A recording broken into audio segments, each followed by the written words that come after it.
علوم و فنون کی ترقی نے علم و فن کی شیدائیوں اور حقیقت کی متلاشیوں کو اپنی طرف متوجہ کر لیا تھا۔ اس دور میں ہندوستان نے کافی ترقی کی تھی، سیاسی اور سماجی طور پر برہمن واد سب سے افضل تھا، لیکن جین مت اور بدھ مت کے پیروکاروں نے برہمن واد کے خلاف اپنا رد عمل شروع کر دیا تھا، جو آہستہ آہستہ زور پکڑتا گیا، یہاں تک کہ 5ویں صدی عیسوی میں جب چینی راہب فاہیان ہندوستان آیا تو ہندوستان میں بدھ مت کی عملداری قائم ہو چکی تھی۔ فاہیان بدھ مت سے متاثر تھا، وہ بدھ مت کی قدیم مراکز کپل وستو، پاٹلی پتر، ویشالی اور کشی نگر وغیرہ کی تلاش میں ہندوستان آیا تھا۔ اس کے مقاصد سفر میں بدھ مت کی تعلیم حاصل کرنا تھا۔ فاہیان کے دور سیاحت میں ہندوستان پر راجہ بکرماجیت کی حکومت تھی، رعایا خوشحال اور پرامن زندگی بسر کر رہی تھی۔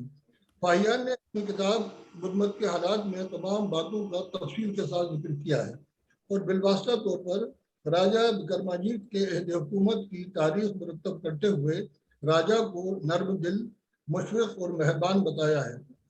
رعایا کے ساتھ اس کی رحم دلی، سخاوت اور حسن سلوک کی بہت تعریف کی ہے۔ غریبوں کے علاج کے لیے ہسپتالوں کا اچھا انتظام تھا، حصول انصاف آسان تھا، شراب نوشی اور گوشت خوری کا رواج نہیں تھا۔ فاہیان کے مشاہدے کے مطابق بدھ مت عام لوگوں کا مذہب تھا، لیکن اس پر برہمن واد دوبارہ غلبہ حاصل کر رہا تھا۔ اس کا سفرنامہ تاریخ و تہذیب کا خزانہ ہے، چنانچہ مورخین نے اس دور کی تاریخ لکھتے وقت فاہیان کے سفرنامے سے کافی استفادہ کیا ہے۔ فاہیان کے بعد ایک اور چینی سیاح ہیونسانگ ہندوستان آیا، اور اس نے ہرش وردھن کے عہد میں 630 سے 645 تک 15 سال کا طویل عرصہ ہندوستان میں گزارا۔ اس نے اپنے سفر نامے میں رعایا کو خوشحال اور راجہ کو خوش انتظام پایا۔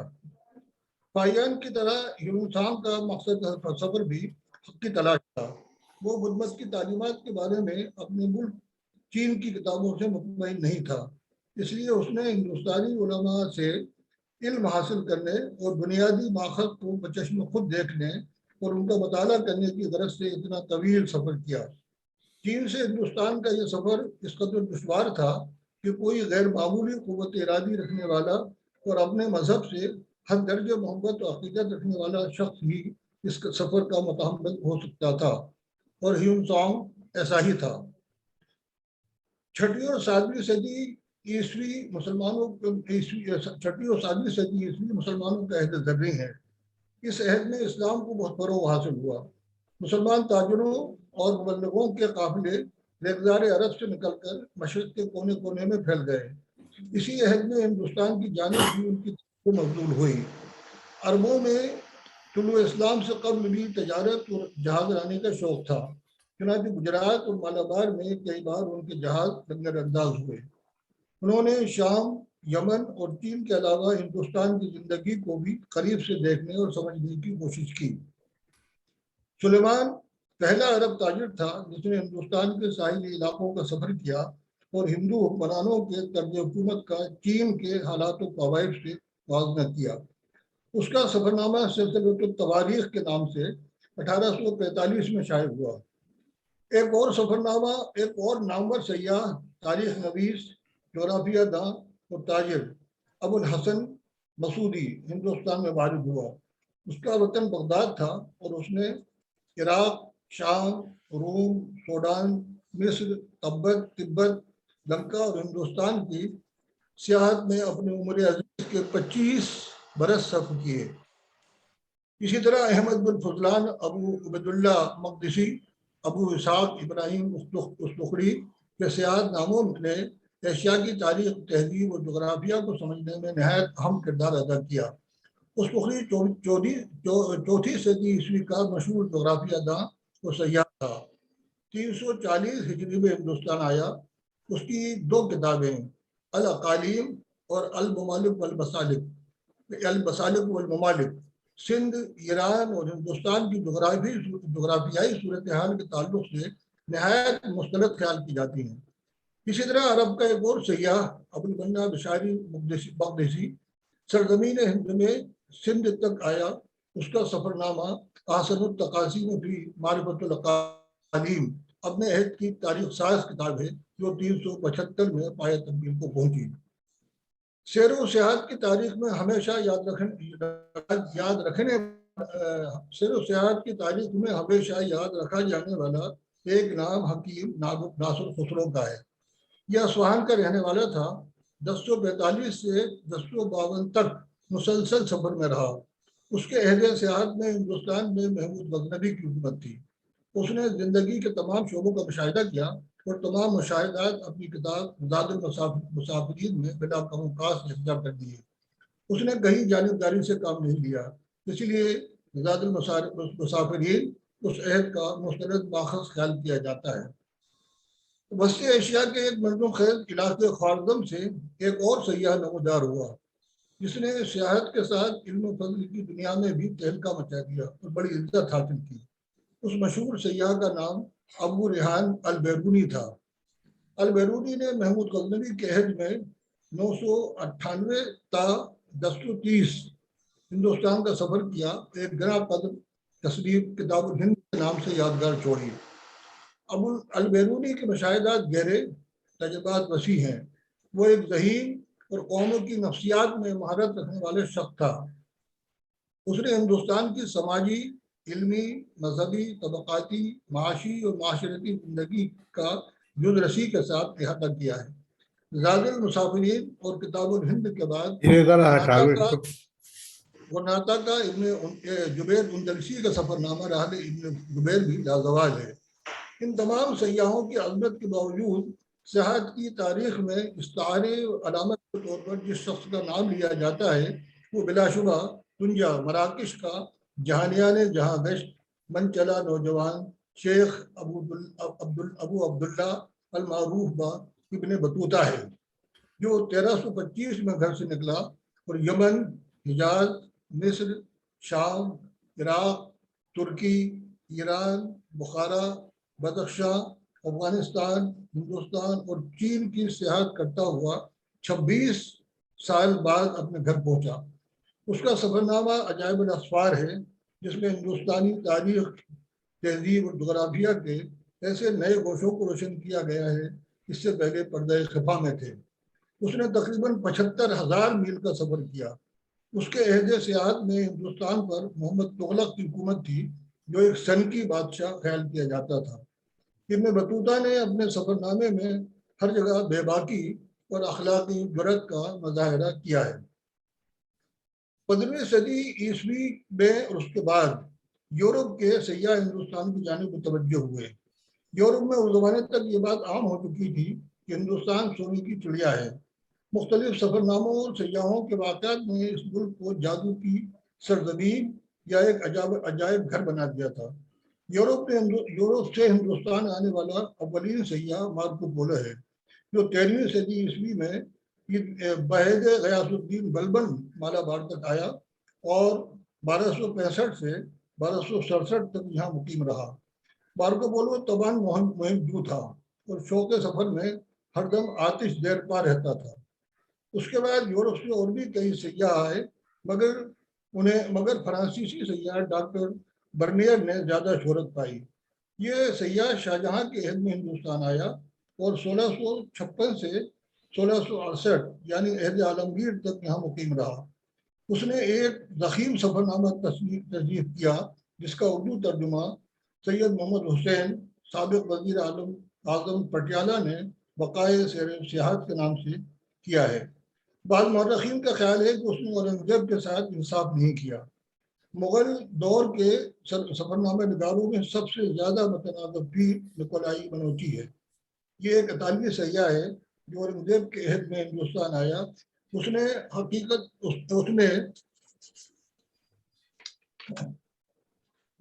نے زیادہ تر افسانہ ترازی سے کام لیا ہے اور وہ ہر جگہ ایک جانب نظر آتا ہے۔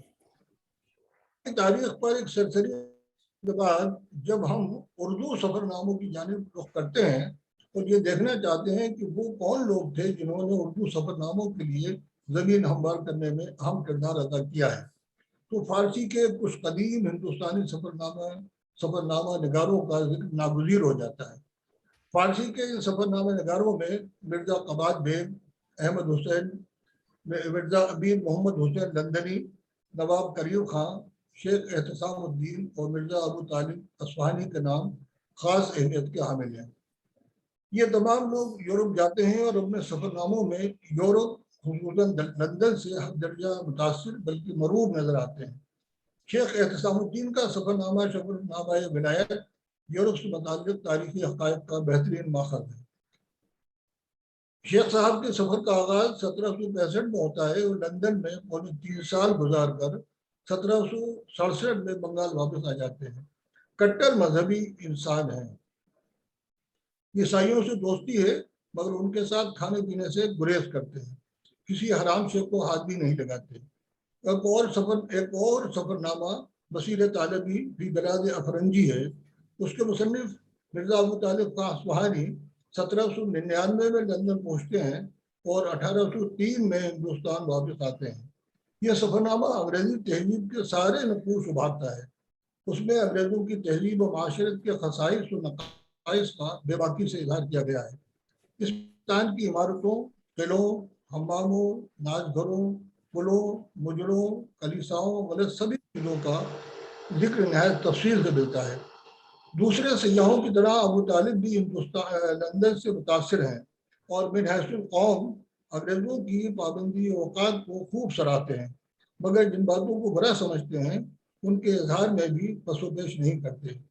ان کے نزدیک انگریزوں کی معاشرت میں کئی باتیں قبیح اور قابل گرفت ہیں۔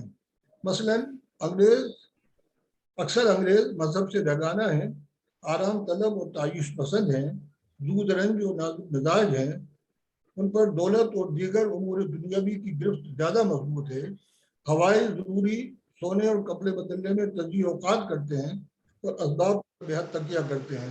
ان کی دختران اپنے عشاق کے ساتھ فرار ہو جاتی ہیں کیونکہ شادی سے پہلے مرد و زن کی یکجائی کو معیوب نہیں سمجھتے، دوسرے مذہبوں کی رسوم اور پسندیدہ باتوں پر غور نہیں کرتے اور اپنے ہر چیز کو بے عیب اور لاجواب سمجھتے ہیں۔ جن سفر ناموں کا ذکر اوپر ہوا ہے وہ اردو سفر ناموں کی راہیں انہی سے ہموار ہوئی، تو راہیں بھی اس حد تک ہموار ہوئی کہ اردو کا پہلا سفر نامہ نگار یوسف خان کمبل پوش بھی یورپ ہی پہنچتا ہے۔ اس کا سفر نامہ تاریخ یوسفی المعروف عجائبات فرنگ یورپ ہی کے سفر کا بیانیہ ہے۔ کمبل پوش کا وطن حیدرآباد تھا۔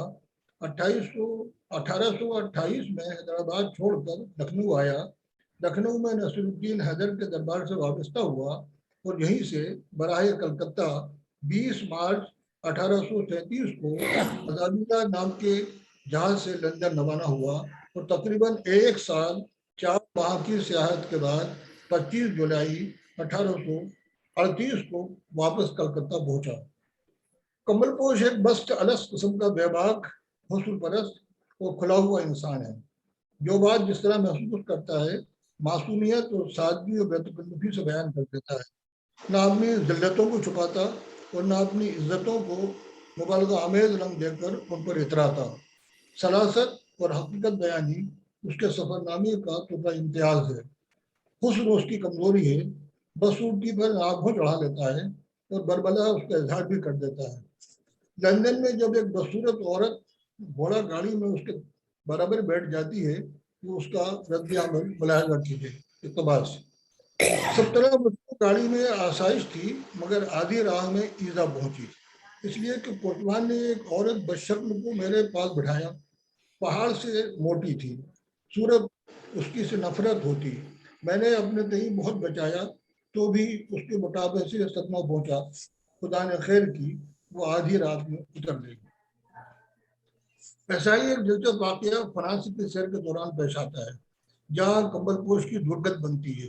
لکھتا ہے اقتباس: راہ میں دو رنڈیاں، ایک خوبصورت دوسری کریح الہیئت ملی، میری وجہ خلاف اس شعر کے دیکھ کر ترک ترک کہتی تماشا دیکھتی پیچھے دوڑتی آئیں، ایک بار پاؤں پھسلا، دونوں لڑکھڑا کر گئیں، میں نے قریب جا کر زنے جمیلہ کا ہاتھ پکڑ کر اٹھایا، بس شکل کو وہیں چھوڑا، وہ بڑی محنت سے اٹھ کر اپنی بولی میں کچھ کہنے لگی مگر اس زبان میں مجھ کو کچھ ایسی آگاہی نہ تھی، آخر اس نے ایک دھکا دیا، مجھ کو زمین پر گرایا، دوسری عورت خوبصورت جس کو میں نے اٹھایا تھا میری طرف ہو کر اس سے مقابلہ کیا. میں نے جان بچانی غنیمت سمجھی, وہاں سے بھاگا. لڑکے کیچڑ بھرے کپڑے اور بیگانہ منظر دیکھ کر تالیاں دیتے ہوئے میرے پیچھے دوڑتے آئے. بازار حال دیکھ کر سب ہمرائی ہنسنے لگے. میں سخت نادم اور شرمندہ ہوا. پاؤں میں چوٹ آئی تھی, اس سبب وہ ایک دن قیام کیا. یہ سفر نامہ پہلی بار 1847 میں پنڈت دھرم نارائن کے زیر اہتمام مطبع العلوم دہلی کالج سے تاریخ یوسفی کے نام سے شائع ہوا. اس کتاب پر مصنف کا نام یوسف خان کمبل پوش حیدرآبادی درج ہے. 1873 میں منشی نول کشور نے اس سفر نامے کو عجائبات فن کے نام سے شائع کیا. 1983 میں پاکستان کے تحسین فراقی اور مظفر عباس نے الگ الگ کتابوں کی شکل میں نول کشور ایڈیشن کی بنیاد پر ترتیب دیا اور تحقیقی مقدمے کے ساتھ شائع کیا. عجائبات فن کے بعد سے اب تک اردو میں سینکڑوں سفر نامے لکھے جا چکے ہیں اور یہ سلسلہ ہنوز جاری ہے. 19ویں صدی میں جو سفر نامے لکھے گئے ان کے لکھنے والوں میں اردو ادب کی ولائق و فائق ہستیاں شامل ہیں جن کی تحریروں نے سفر ناموں کے علاوہ اردو کی دوسری نسلی اصناف کو بھی اعتبار بخشا ہے. ان میں مولوی مسعود الدین کا سفر نامہ تاریخ انگلستان, محمد عمر خاں رئیس باسودہ کا سفر نامہ آئینہ فرنگ, محمد حسین آزاد کا سیر ایران, شبلی نعمانی کا سفر نامہ روم و مصر شام, سر سید کا مسافران لندن اور مرزا نثار علی بیگ کا سفر نامہ یورپ شامل ہیں. اس دور کے تمام سفر نامے باستثناء کمبل پوش کسی نہ کسی مقصد کی ڈور سے بندھے ہوئے ہیں, مگر جہاں تک ممالک غیر کی تہذیب و معاشرت, رسم و رواج, تاریخ و جغرافیہ اور سیاسی و سماجی حالات و معاملات کا تعلق ہے ہر قسم کی معلومات سے لبریز ہیں. اس صدی کے بیشتر سفر نامہ نگاروں کا انداز نظر معروضی ہے, اپنی ذات کو کم اہمیت دیتے ہیں اور واقعات کو زیادہ. ان کا تاریخی شعور پختہ ہے, البتہ یورپ کی تہذیب و معاشرت سے مربوبیت اس عہد کے سفر ناموں میں ایک قدر مشترک کی حیثیت رکھتی ہے. جسے شافی صاحب نے جوائن کر لیا ہے. 19ویں پڑھوں جی سر 19ویں صدی میں شافی سفر ناموں کی تعداد نسبتاً کم ہے. 20ویں صدی میں اردو سفر ناموں کا سیلاب سے آ جاتا ہے. اس صدی کے ربع آخر میں سفر نامہ لکھنا ایک فیشن سا ہو گیا. سفر کی سہولتوں اور ذوق سفر کی برکتوں نے اہل اردو کو دنیا کے کونے کونے سے روشناس کرا دیا. سفر کے قدیم و جدید اقسام میں سیاسی, سماجی, تعلیمی, تفریحی, مذہبی, ادبی, تجارتی اور سفارتی اسفار کی رفتار تیزتر ہو گئی.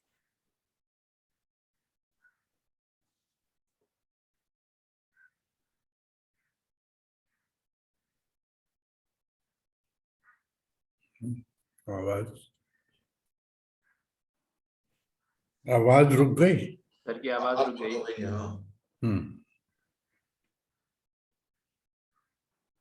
خیر ان کا وقت بھی مکمل ہو گیا تھا. نیٹ ورک کا مسئلہ لگ رہا ہے. جی جی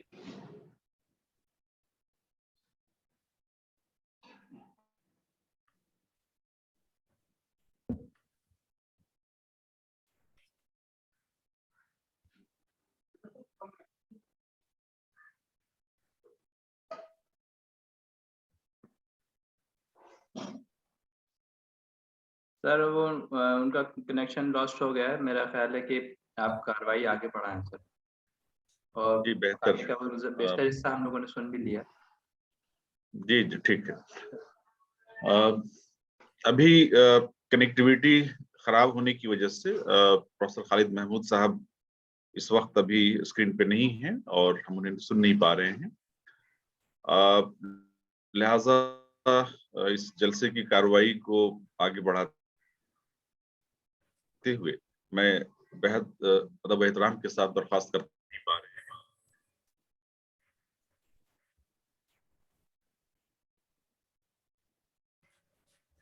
ہیں پروفیسر شافی قدوئی صاحب سے کہ شافی قدوئی صاحب میری آواز پہنچ رہی ہے آپ تک؟ کٹ کٹ کے آ رہی ہے لیکن آواز آ رہی ہے. جی جی ہاں میں یہ عرض کر رہا تھا کہ چونکہ خالد محمود صاحب کا کنیکشن ختم ہو گیا ہے، ابھی رابطہ کٹ گیا ہے ان کا، تو میں آپ سے درخواست کرنا چاہتا ہوں کہ آپ اپنا مقالہ پیش کریں. پروفیسر شفیق الدوئی صاحب. شکریہ پروفیسر انور آواز صاحب. آواز آ رہی ہے میری؟ جی آ رہی ہے. جی آ جی رہی آ رہی ہے آپ کی آ رہی ہے. صاحب، پروفیسر انور پاشا صاحب اور تمام لوگ جو یہاں پہ موجود ہیں، میں سب کا شکر گزار ہوں کہ آپ نے مجھے موقع دیا. ابھی آپ نے خالد محمود صاحب نے بہت تفصیلی ایک اوور ویو پیش کیا اور جو برنامے کی روایت ہے، تو یہ چونکہ آپ کا جو سیمینار ہے خالد انسٹیٹیوٹ کا، اس کا دوسرا حصہ سنوارنے کے حوالے سے میں اس پہ کچھ باتیں عرض کروں گا، اور خصوصاً حیات جاوید کے حوالے سے. اتفاق سے ادھر مجھے کافی عرصے سے تفسیر سے متعلق کچھ کام کرنے کا موقع ملا ہے، تو میں حیات جاوید کے حوالے سے اپنی باتیں رکھنا اپنا چاہتا ہوں. وہ کچھ ضمن تذکرہ، کچھ سفر نامے کا بھی چونکہ باتیں ہو رہی تھی، تو سفر نامے کا بھی انہوں نے ذکر کیا. میں چلیے پہلے اسی سفر نامے سے اپنی بات شروع کرتا ہوں. سر سید کا سفر نامہ ہے جس کا ذکر ابھی خالد محمود صاحب نے بھی کیا، اور بھی لوگ ذکر کریں گے، مسافران لندن کا، اور میں اسی سے اپنی بات شروع کرتا ہوں. پھر حیات جاوید پہ دو چار باتیں عرض کروں گا. دیکھیے، مسافران لندن کا جہاں تک تعلق ہے، تو جس عام طور پہ جس طرح سے اس کو سمجھا جاتا ہے کہ سر سید نے خطبات احمدیہ کا جواب لکھنے کے لیے جو ولیم میور کی کتاب تھی، خطبات احمدیہ لکھنے کے لیے ولیم میور کی جو کتاب 1866-64 میں شائع ہوئی تھی، 66 تک شائع ہوتی رہی، لائف آف محمد، اس کا جواب دینے کے لیے لندن کا انہوں نے سفر اختیار کیا تھا. اور انہوں نے جب سید محمود کو اسکالرشپ ملا، یہ عام طور یہ ظاہر بات کہی جاتی ہے، اس میں پوری صداقت بھی ہے، اور پھر انہوں نے لندن کا اور پھر کیمبرج کا اور آکسفورڈ یونیورسٹی کا بھی دورہ کیا، اور اس سے اپنا جو تعلیمی ادارہ تھا اس کی بنیاد رکھی. پھر انہوں نے اسپیکٹیٹر اور ٹیڈلر کی کچھ شمارے دیکھے، اگرچہ ڈیبیٹیبل بات ہے، اس کے بعد انہوں نے ضرورت نکالا. یہ تو سب باتیں دائرے سب لوگوں کے ذہن میں ہیں، ہم لوگ سب اس سے واقف ہیں.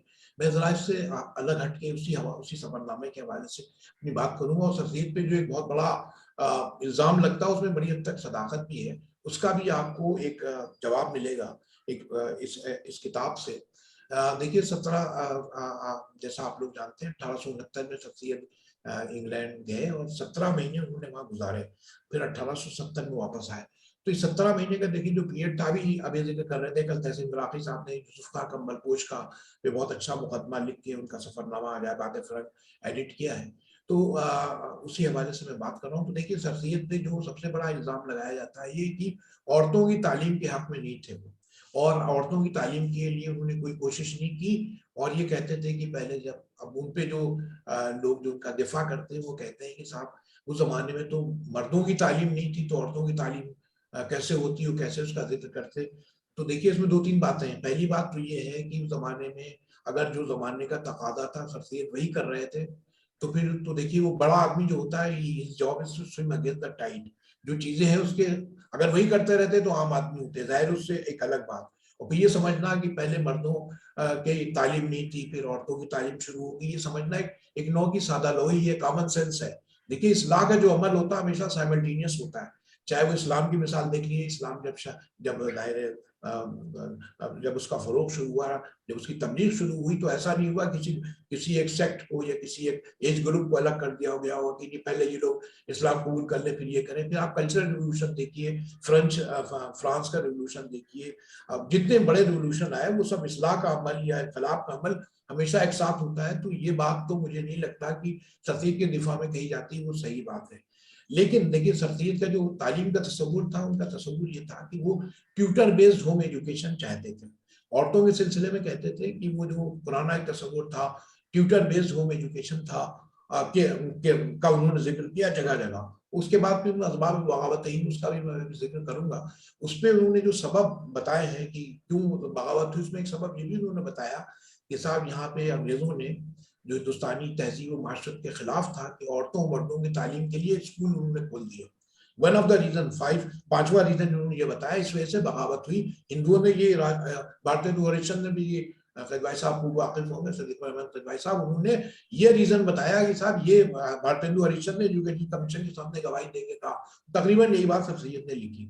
تو یہ تو دیکھیے سر سید کا جو تصور، جو تعلیم کا تصور تھا، مجھے نہیں لگتا عورتوں کی تعلیم کے سلسلے میں بڑا کوئی صاحب نقطہ نظر تھا. ایک بہت ہی ڈس آرگنائزڈ وے. یہ کون فیصلہ کرے گا کہ اب سب مردوں نے اتنی تعلیم حاصل کر لی ہے, اب عورتیں تعلیم حاصل کریں, پوری ایک نسلیں گزر جائیں گی, اس کا کوئی مطلب نہیں ہے. ڈس آرگنائزڈ اور سر سید کی جس طرح کی تھنکنگ تھی وہ اس سے ظاہر نہیں ہوتی. اب دیکھیے یہ عورتوں کے تئیں کا نقطہ نظر کیا تھا, اس کا جواب ان کا سفر نامہ دیتا ہے. اور سر سید کو جو آپ فیمنسٹ ریڈنگ ہے اس کے حوالے سے اگر آپ دیکھیں تو سر سید جب دیکھیے گئے وہاں تو پہلے پانی کے جہاز سے گئے, آپ لوگوں سب کو معلوم ہوگا, تو وہ لندن براہ پیرس گئے. پیرس میں جب وہ اترے تو ایک دکان پہ گئے اور ان کو ہیٹ خریدنا تھا.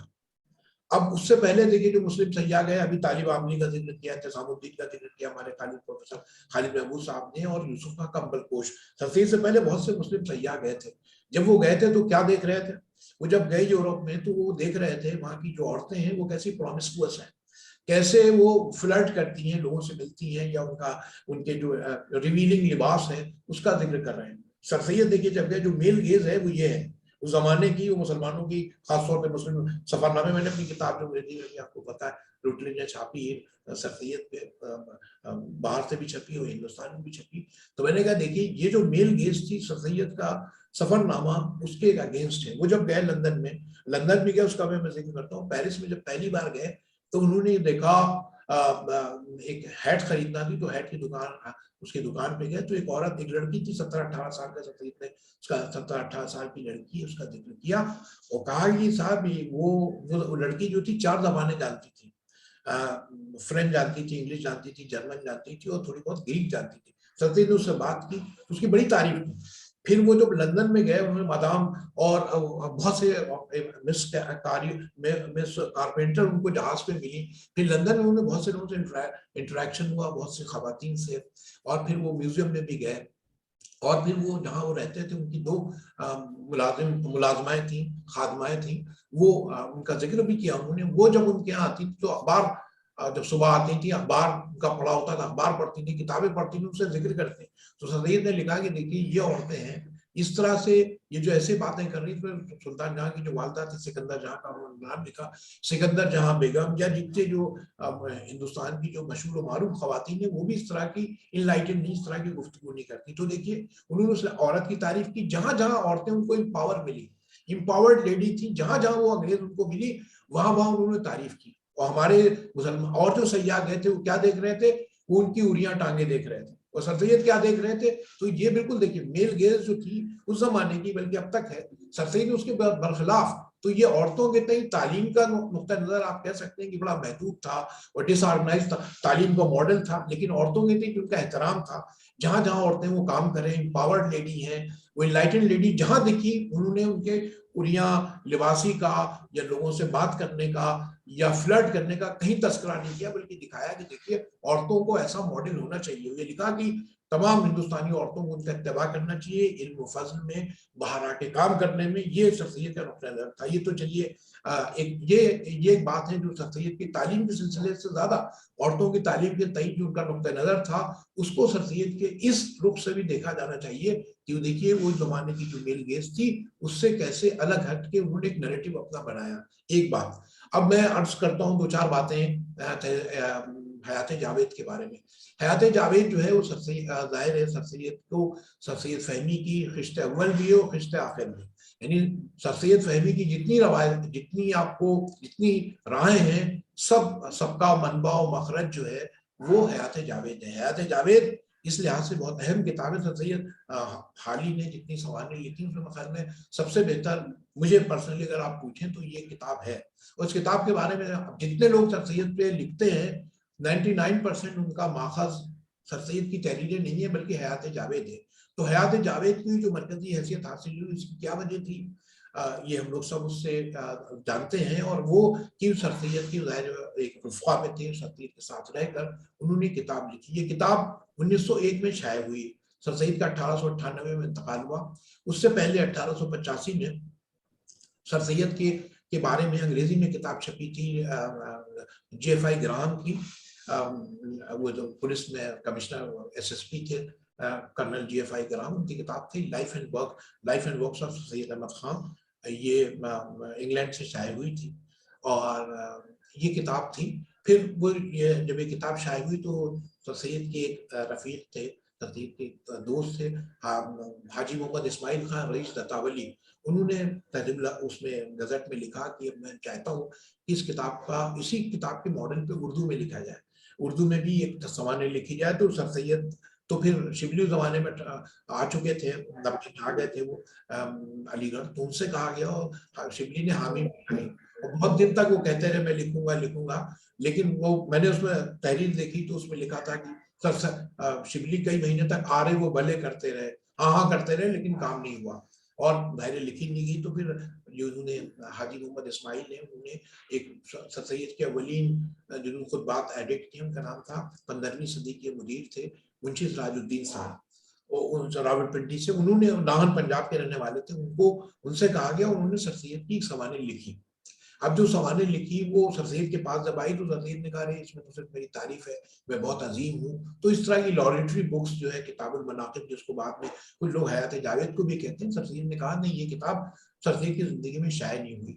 حالی نے اپنے مقدمے میں اگر آپ پڑھیں حیات جاوید میں تو آپ سر سید نے باقاعدہ اس کا اعتراف کیا ہے کہ میں نے جو ان کا ایک جو ابھی مسودہ جو جس کی اشاعت نہیں ہوئی اس سے میں نے جا بجا مدد لی، میں منشی سراج الدین صاحب کا اور جن کی ایما پہ کتاب لکھی گئی حاجی محمد اسماعیل صاحب کا بہت شکر گزار ہوں کہ انہوں نے مسودہ دیکھا، مسودہ مجھے دیا اور اس سے میں نے جا بجا استفادہ کیا۔